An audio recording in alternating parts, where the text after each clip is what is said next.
الحمد لله الحنان المنان الذي خلق الإنسان وعلمه البيان والصلاة والسلام على رسوله سيد الإنس والجان وعلى آله وأصحابه ذوي الخير والإحسان أما بعد فأعوذ بالله من الشيطان الرجيم بسم الله الرحمن الرحيم وما الله بغافل عما يعمل الظالمون انما يؤخرهم ليوم تشخص فيه الابصار صدق اللہ مولانا العظیم۔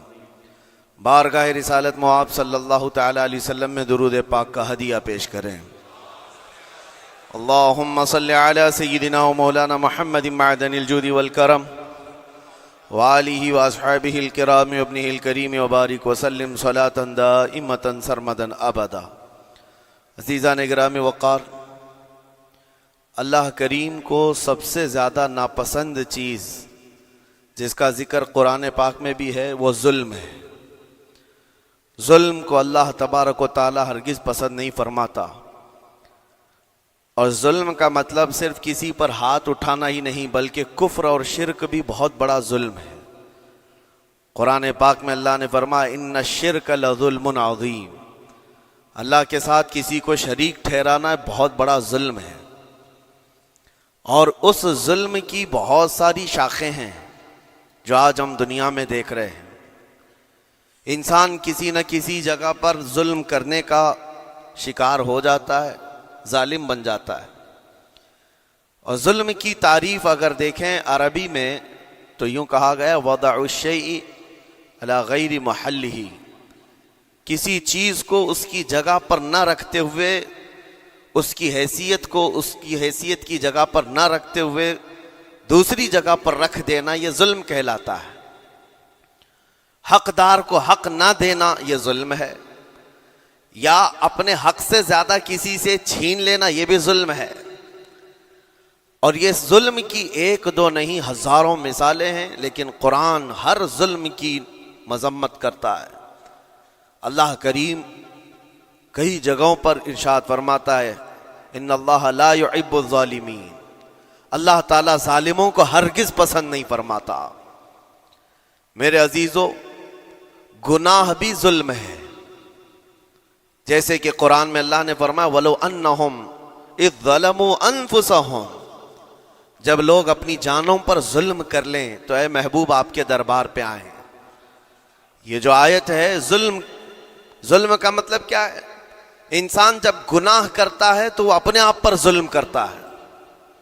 ظلم کی بہت ساری شاخیں ہیں، اور ظالموں کو اللہ پسند نہیں فرماتا، چاہے وہ اپنے اوپر ظلم کیا ہو یا کسی نہتے پر ظلم کیا ہو۔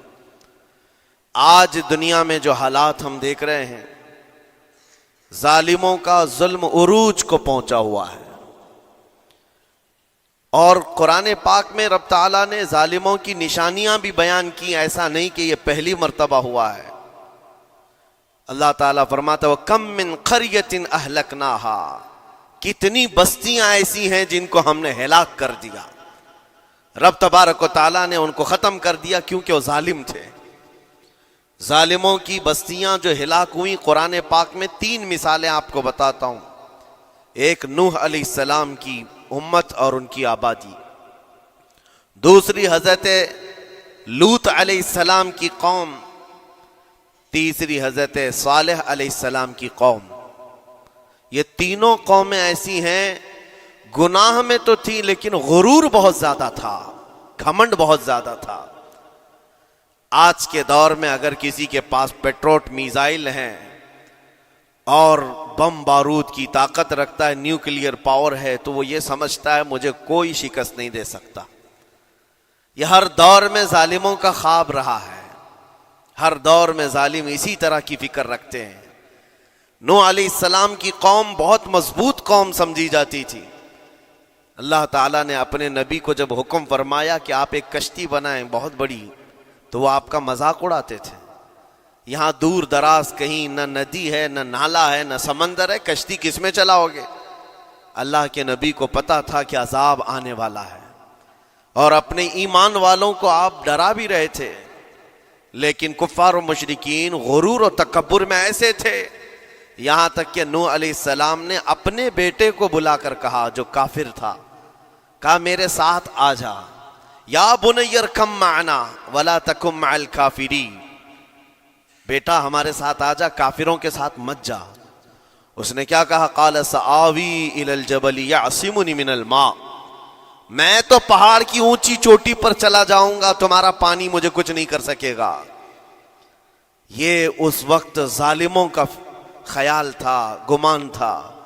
پھر اللہ تعالیٰ قرآن پاک میں فرماتا ہے وَفَجَّرْنَا الْأَرْضَ عُيُونًا، ہم نے زمینوں کے سارے چشمے پھاڑ دیے، ہر جگہ سے پانی کے سوتے نکلے، اور پھر آسمان کے سارے دروازے کھول دیے۔ فَفَتَحْنَا أَبْوَابَ السَّمَاءِ بِمَاءٍ مُنْهَمِرٍ، اللہ فرماتا ہے آسمان کے سارے دروازے پانی کے کھول دیے، آسمانوں سے پانی اور زمینوں سے پانی۔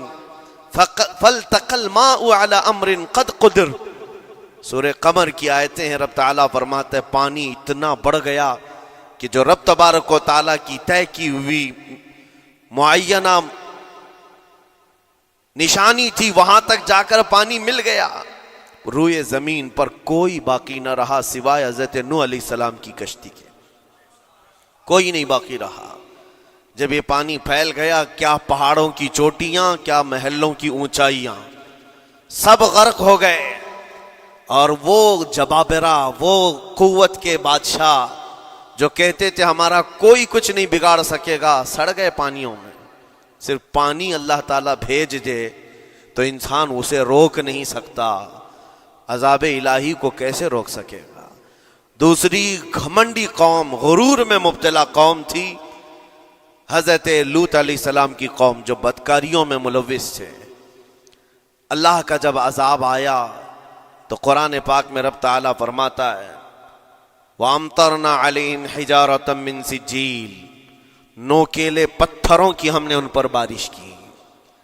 فَجَعَلْنَا عَالِيَهَا سَافِلَهَا، ان کی اونچائیوں کو اٹھا کر کے نیچے پلٹ دیا گیا، زمین کو فرشتوں نے اوپر تک اٹھایا اور اس کے بعد پلٹ دیا۔ یہ پوری بستی غرق ہو گئی، ختم ہو گئی۔ یہ بستی بھی وہی تھی جس کو حضرت لوط علیہ السلام بار بار تنبیہ کرتے تھے کہ ظلم سے بچو، ظلم سے بچو، ظلم اللہ کے عذاب کو دعوت دیتا ہے، لیکن وہ مذاق اڑاتے تھے، اور جب ہلاک و برباد ہو گئے، ختم ہو گئے، ان کی نشانیاں بھی باقی نہیں رہی۔ وہ پتھروں کی بارشیں کہاں ہوئی تھی واللہ عالم، لیکن میرے عزیزو ہم نے دیکھا ہے جہاں یہ قوم آباد تھی اس علاقے کو آج بتایا جاتا ہے وہ جارڈن کا علاقہ تھا، بحر مردار جہاں پر آج باقی ہے، ڈیڈ سی۔ میں خود سفر پر دیکھا، جارڈن کی ایک سرزمین پر گاڑی چلتی جا رہی ہے اور کالے کالے پتھر، جہاں تک نظر کرو صرف پتھر ہی پتھر ہیں، بہت نوکیلے۔ ایسے پتھر میں نے دنیا میں دوسری جگہوں پر نہیں دیکھا۔ آج بھی اسی طرح سے باقی تقریباً 100 کلومیٹر 150 کلومیٹر تک صرف پتھر ہی ہے، بیچ میں صرف ایک روڈ جاتا ہے، اس کے بعد نہ کوئی درخت دکھتا ہے، نہ کوئی عمارت ہے، نہ کوئی پہاڑ ہے، صرف پتھر، پتھروں کا صحرا ہے۔ آج کی اس صدی میں دیکھ کر کے ان پتھروں کو ہیبت طاری ہو جاتی ہے، جس وقت وہ برسے ہوں گے ان کی حالت کیا ہوگی۔ اور میں یہ نہیں کہتا بالضبط کہ یہ وہی پتھر ہیں جو برسے تھے، واللہ عالم، لیکن میرے عزیزوں نشانیاں آج بھی عذاب الہی کی موجود ہیں۔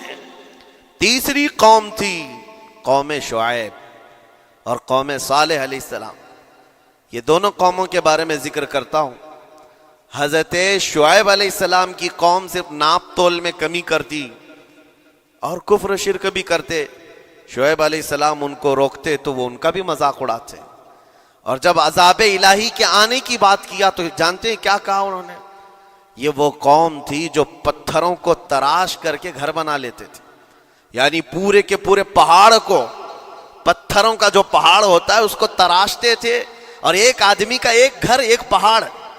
آج کے دور میں ساری بلڈوزر مل کر کے نہیں کر پائیں، مشینیں مل کر نہ کر پائیں، وہ اس وقت کے لوگ بھاری بھرکم تھے، جسامت والے تھے، طاقت والے تھے، جب وہ اپنے رہنے کے لیے ایک پہاڑ کو تراش سکتے تھے۔ 4000 سال پہلے کی بات کر رہا ہوں، اس وقت میرے خیال سے وہ اپنے زمانے کے سب سے بڑے ماڈرن لوگ یا ترقی یافتہ لوگ کہلاتے ہوں گے، سب سے زیادہ ترقی یافتہ کہلاتے ہوں گے. جیسے آج لوگوں کو لگتا ہے رشیا اور امریکہ بہت پہنچے ہوئے ہیں ٹیکنالوجی میں، اس دور کے وہ لوگ سب سے بڑی طاقت کے رکھنے والے تھے. جب حضرت شعیب علیہ السلام نے ان کو اللہ کے عذاب سے ڈرایا تو کیا کہتے تھے؟ عذاب وہی نا جو نوح علیہ السلام کی قوم میں آیا تھا، بارش آ گئی تھی، زمین سے پانی نکل گیا تھا تو پانی بہت ہو گیا تھا. یا پھر وہ جو لوط علیہ السلام کی قوم پر آیا، پتھروں کی بارش، یا پھر ہواؤں کا عذاب. اگر یہ تینوں بھی آئیں تب بھی ہمارے ان پہاڑوں کے گھروں کو نقصان نہیں کر سکیں گے. ان کا اتنا غرور تھا. اگر پانی بھی آ جائے سمندروں کا، یا ہوا بھی تیز چلے، یا پتھروں کی بارش ہو، ہم تو بہت محفوظ قلعوں میں ہیں. اندازہ کرو میرے عزیزو، 3000 4000 سال کے بعد آج تک مدائن صالح اور الاولا سٹی نام سے سعودی میں موجود ہے، ابھی تک وہ گھر موجود ہیں. تو اس زمانے میں کتنے مضبوط رہے ہوں گے؟ پتہ نہیں 3000 سالوں میں کتنے طوفان آئے، کتنے سیلاب آئے، لیکن ابھی تک وہ پہاڑوں کے گھر موجود ہیں. تو اس زمانے میں کتنے طاقتور ہوں گے. ان کا نشہ آسمان پر تھا، غرور چڑھ کر کے بول رہا تھا. کہتے تھے کہ اگر اس طرح کے عذابات آ بھی گئے تو ہمارا کچھ نقصان نہیں ہوگا. کون سا؟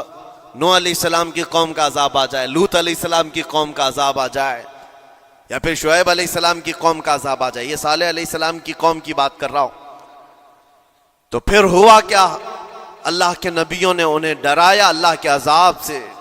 باز آ جاؤ، اللہ وحدہ لا شریک کی طرف جھک جاؤ. وہ اکڑ تھی، غرور تھا کہ نبیوں کا مذاق کرتے. پھر ہوا کیا؟ قرآن کہتا ہے صرف ایک فرشتے کو اللہ تعالیٰ نے زمین پر اتارا، ایک فرشتے کو اتارا، اور اس کے بعد اس فرشتے نے ایک چنگھاڑ لگائی، ایک آواز کی. ایک آواز، صرف فرشتے کی ایک آواز ایسی تھی کہ جتنے اپنے مضبوط قلعوں میں گھروں میں موجود تھے، اس آواز کی ہیبت سے ان کا بھیجا کانوں سے باہر نکل آیا تھا. اور صبح کے وقت جب اس بستی میں جا کر کے دیکھیں تو سب کے سب اوندھے منہ گرے ہوئے تھے، ایک بھی اس میں سے بچا ہوا نہیں تھا. نہ نوح علیہ السلام کا طوفان آیا، نہ لوط علیہ السلام کی قوم پر برسنے والے پتھروں کا عذاب آیا، نہ ہی ہوائیں چلائی گئیں. ایک فرشتے کو بھیج کر رب تعالیٰ نے اپنی قدرت کا مظاہرہ فرمایا. اللہ کے کروڑوں اربوں لا تعداد فرشتے ہیں، ایک فرشتے کی طاقت ایسی ہے کہ اگر وہ اپنی آواز نکالے تو تمہارے کانوں سے بھیجا باہر نکل آئے. اللہ وحدہ لا شریک، وہ حی و قیوم کل بھی تھا اور آج بھی ہے. وہ رب ذوالجلال حی و قیوم ہے، طاقتور ہے اور ہمیشہ رہے گا. اور رب تبارک و تعالیٰ نے قرآن پاک میں فرمایا، آپ یہ آیت تقریباً 3 جگہ قرآن میں آئی، وَإِذْ نَجَّيْنَاكُمْ مِنْ آلِ فِرْعَوْنَ يَسُومُونَكُمْ سُوءَ الْعَذَابِ يُذَبِّحُونَ أَبْنَاءَكُمْ وَيَسْتَحْيُونَ نِسَاءَكُمْ وَفِي ذَلِكُمْ بَلَاءٌ مِّن رَبِّكُمْ عَظِيمٌ. رب تعالیٰ فرماتا ہے یاد کرو فرعونیوں کے عذاب سے اللہ نے تم کو نجات دی. یہ بنی اسرائیل کو کہا جا رہا ہے کہ فرعونیوں کے عذاب سے، کہ فرعون اور اس کے لشکری اس قدر سخت سزائیں دیتے تھے موسیٰ علیہ السلام کی قوم پر، ایمان والوں پر، بنی اسرائیل پر. اللہ فرماتا ان سے نجات دیا رب تعالیٰ نے، لیکن وہ کرتے کیا تھے؟ بنی اسرائیل میں ایک بھی بچہ پیدا ہو جائے اسے ذبح کر دیتے تھے. فرعون کے لشکریوں نے ایک سال میں 12,000 بچوں کو قتل کیا ہے، 12,000 بچوں کو ذبح کر دیا ہے.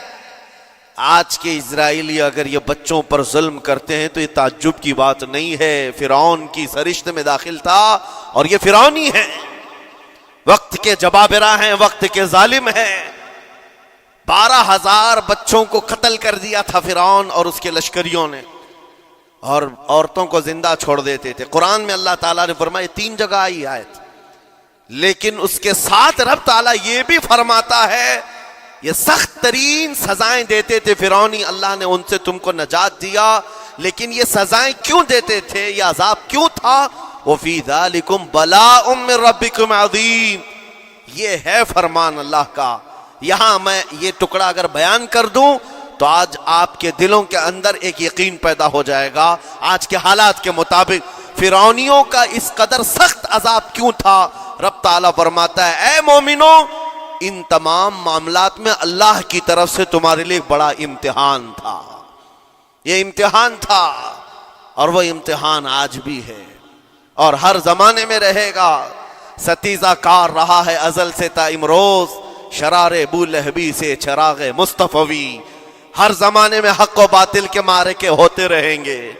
لہٰذا آج کے دور میں یہ سب حالات جو پیدا ہوئے، مسلمانوں کو، مومنین کو ذرا برابر بھی نروس ہونے کی ضرورت نہیں. تم جس دین سے وابستہ ہو، اس دین کی حفاظت کا ذمہ اللہ نے اپنے ذمے لیا ہے. یریدون لیطفئوا نور اللہ بافواہہم. قرآن میں اللہ فرماتا ہے کفار و مشرکین اپنے منہ کے پھونکوں سے اللہ کے اس چراغ کو بجھانا چاہتے ہیں، اللہ اپنے اس چراغ کو مکمل کر کے رہے گا. یہ اسلام نور الہی ہے، اللہ کا نور ہے اور اس کو صبح قیامت تک رہنا ہے. اور ہم جیسے اور بھی آئیں گے اس زمین پر اور آئیں گے جاتے رہیں گے. یہ آبادیاں ہیں، بدلتی رہیں گی، خدائی قانون ہے، لیکن اسلام نہ کل بدلا تھا، نہ آج، نہ قیامت تک بدلے گا. ہم سب کا امتحان ہے میرے عزیزو، ہم سب کا امتحان ہے. لیکن ان حالات میں مومنین کو کرنا کیا چاہیے؟ انہیں اپنے ایمان کو مضبوط کرنا چاہیے. کبھی کسی کے اڑتے ہوئے چھیٹڑے اور ٹکڑے دیکھ کر تمہیں مایوس ہونے کی ضرورت نہیں. اب ہمارا مستقبل کیا ہوگا؟ میرے عزیزو، آج جو حالات ہیں یہ حالات کربلا سے زیادہ سخت تو نہیں ہیں. آج فلسطینیوں کو ہم نے دیکھا 6 ماہ کے، سال بھر کے بچوں کو سینے سے لگا کر کفن لپیٹ رہے ہیں. ان ماؤں کی کیا کیفیت ہوتی ہوگی؟ کبھی کبھار چھوٹی سی کلپ میں دیکھ کر کے آنکھوں سے آنسو بہ پڑتے ہیں. انہوں نے اپنے ہاتھوں سے نہ جانے کتنے بچوں کو ایک دن میں دفن کر دیا. 80 میتوں کو ایک قبر میں ڈال دیا کرتے ہیں. ان فلسطینیوں کو لاکھوں سلام، ان کے جذبات کو اور ان کی استقامت کو. ہم تو دعا یہی کرتے ہیں ان فلسطینی مسلمانوں کے برابر پوری دنیا کے مسلمان نہیں ہو سکتے. ہم تو ایک ناشتے پر صبر نہیں کر پاتے، وہ اپنے 10 بچوں اور خاندان والوں کے کٹے ہوئے چھیٹڑوں پر بھی کہتے ہیں اللہ ہمارے ساتھ ہے. ساری مصیبتیں دیکھ کر کے بھی وہ کہتے ہیں اللہ ہمارے ساتھ ہے. ان کے گھر اڑا دیے گئے، تباہ کر دیے گئے، راکھ میں بدل دیے گئے. اور نیوز اینکر، یہ دجالی میڈیا وہاں جا کر کے ان کے زخموں کو کھرید کر کے پوچھتا ہے تمہارا مال کیسے آئے گا، تمہارا گھر کیسے چلا گیا. لیکن ان حالات میں بھی وہ مسکرا کر کہتے ہیں اللہ نے دیا تھا، پھر اللہ ہے اور اللہ دے گا. ان کے ایمان کے برابر ہم نہیں ہو سکتے. لیکن میرے عزیزو، پوری دنیا کے مسلمانوں میں اس مسئلے نے آج ایک اتحاد کی فضا قائم کی ہے. اگر ہمارے درمیان آج بھی اتحاد نہیں ہو سکتا تو پھر میرے عزیزو، شاعر نے سچ کہا تھا جگہ جگہ کے تھک چکے ہیں تمہیں یہ ہنگامے، نشاط لذت خواب گراں بدل ڈالو. غلط روی سے منازل کا بعد بڑھتا ہے، مسافر و روش کارواں بدل ڈالو. آج کے حالات تمہیں اگر نہیں بدلنے پر مجبور کیے تو پھر بتاؤ کون سے حالات تمہیں بدلیں گے، کب تم بدلو گے؟ لیکن ان حالات پر آج بعض لوگوں نے یہ کہنا شروع کیا. میں نے چند دنوں پہلے ایک آیت پڑھی تھی، ایک بیان میں کہا تھا اللہ قرآن میں فرماتا ہے هو الذی ارسل رسولہ بالہدی ودین الحق لیظہرہ علی الدین کلہ. وہ اللہ ہے جس نے حق دین کے ساتھ اپنے رسول کو بھیجا ہے اور ہدایت کے ساتھ اپنے رسول کو بھیجا ہے. کیوں بھیجا ہے؟ لیظہرہ علی الدین کلہ، تاکہ وہ رسول پوری دنیا پر یہ دین غالب کرے. یہ دین غالب آئے گا. تو بعض مجھ سے کہنے لگے مولانا سٹیج پر بیٹھ کر چلاتے ہو، کئی کرسیوں پر بیٹھ کر کہتے ہو کہ تمہارا دین غالب آئے گا.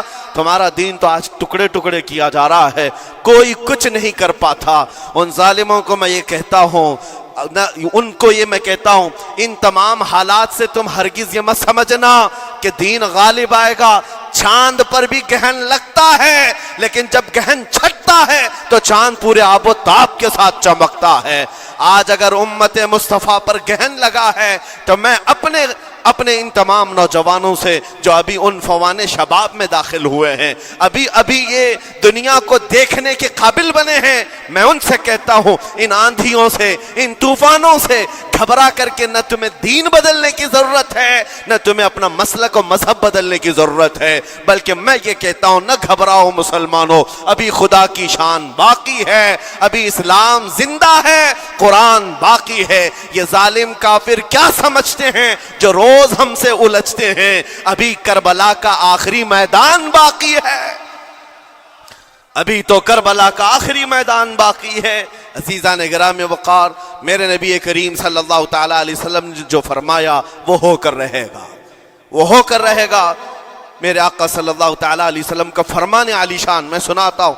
حضور فرماتے ہیں لا تزال عصابۃ من امتی یقاتلون علی ابواب دمشق وما حولها وعلى ابواب بیت المقدس لا يضرهم خذلان من خذلهم ظاہرین علی الحق الى ان تقوم الساعة او کما قال رسول اللہ صلی اللہ علیہ وسلم۔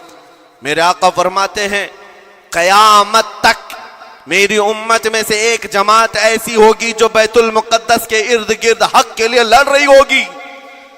حضور نے فرمایا قیامت تک لڑتی رہے گی، لیکن ساتھ میں ان کے لیے میرے آقا نے فرمایا پوری دنیا کے برا چاہنے سے ان کا کچھ نہیں بگڑے گا۔ اس کا مطلب کیا ہے؟ اگر آپ ہم سے پوچھتے ہیں کچھ نہیں بگڑے گا، حضور نے فرمایا کچھ نہیں بگڑے گا، لیکن ہم تو دیکھ رہے ہیں ان کے گھر تباہ ہو گئے، بچے مر گئے، چھوٹے بچوں کے سروں سے باپ کا سایہ نکل گیا، کسی کے سامنے اس کی ماں کی تڑپتی ہوئی لاش ہے، اور حدیث میں کہا جا رہا ہے ان کا کچھ نہیں بگڑے گا۔ سب تو بگڑ گیا، مال بھی گیا، دکان بھی گئی، تجارت بھی گیا، گھر بھی گئے، اولاد بھی، رشتہ دار بھی، اور حدیث میں کہا جا رہا ہے کچھ نہیں بگڑے گا۔ میرے عزیزو یاد رکھو میرے آقا کا فرمان حق ہے، کچھ نہیں بگڑے گا کا مطلب کیا ہے؟ یہ تمام اسباب جانے کا مطلب یہ نہیں ہے کہ بگڑ گیا، بگڑا تو اس کا ہے جس کا ایمان بگڑ گیا، ایمان جس کا گیا اس کا سب بگڑ گیا۔ اور ہم نے ان بچوں کو دیکھا ہے آج، ارے رات کو سوتے ہیں تو انہیں پتہ نہیں ہوتا صبح ہوگی بھی کہ نہیں ہوگی، لیکن اس کے باوجود ایک دل دہلا دینے والی بات میں بتاتا ہوں۔ مصر کی سرزمین سے لوگ پانی کے بوتلیں اور ڈبے اٹھا کر کے بارڈر پر جا رہے ہیں، لیکن فلسطین غزہ کے وہ مسلمان کہتے ہیں اپنا پانی تم رکھو، اللہ کریم ہمارے لیے کہیں سے اپنی ہی زمین سے پانی عطا کرے گا۔ ان کو لوگ کہہ رہے ہیں کیا آپ نہیں دیکھ رہے وقت کا بڑا فرعون روز الٹیمیٹم دیتا ہے 24 گھنٹے میں علاقہ خالی کرو، نکل جاؤ، گھر خالی کرو۔ کیسا ایمان ہے تمہارا کہ آنے والی بڑی بڑی میزائلوں کا اپنے سینے سے مقابلہ کرتے ہیں، اور کہتے ہیں کل سے ہم یہی تھے، آج بھی یہی ہیں اور یہی رہیں گے اور اسی مٹی میں دفن ہو جائیں گے۔ یہ جو استقامت ہے اسی کو میرے آقا نے فرمایا دنیا ان کا کچھ نہیں بگاڑ سکے گی۔ ایمان اگر مضبوط ہے تو کچھ نہیں بگڑا ہے۔ ارے 6 سال کی بچی، 6 سال کی بچیاں، ٹرینڈ چلا ہوا ہے ان کے محلوں میں، ٹرینڈ چلا ہوا ہے، اپنے اپنے ہاتھوں میں مہندی سے اپنا نام لکھ رہی ہیں ہنسی خوشی۔ پوچھا ان سے کہ نام لکھنے کا ٹرینڈ کیوں چلا ہے ابھی جنگ کے حالات میں مہندی سے؟ کہتی ہیں کل کو اگر ہم اڑ گئے، چہرہ نہیں ملا، جسم نہیں ملا، ہاتھ اگر بچا ہوا ہو تو نام دیکھ کر ہمارے ماں باپ پہچان تو سکے۔ شہادت کا یہ جذبہ، شہادت کا یہ جذبہ 6 سال کے بچوں میں اگر آیا ہے، یقیناً ان کے سینوں میں ایمان موجود ہے، ایمان موجود ہے۔ میرے عزیزو ذرا اپنے حالات پر ذرا توجہ کرو، مولا کریم نے ہمیں کس چیز کی کمی دی ہے؟ کون سی چیز کم آئی ہمارے گھر میں؟ ہم تو مرغن غذائیں روز کھاتے ہیں، آج ہمارے پاس ساری نعمتیں اللہ نے دی ہیں، ہم عیاشیوں کے اڈوں پر پوری رات گزارتے ہیں۔ ہمارے شہر آج جس گلی سے گزر جائیں صبح کی اذان تک یہاں گپیں لگاتے ہوئے کھڑے رہے۔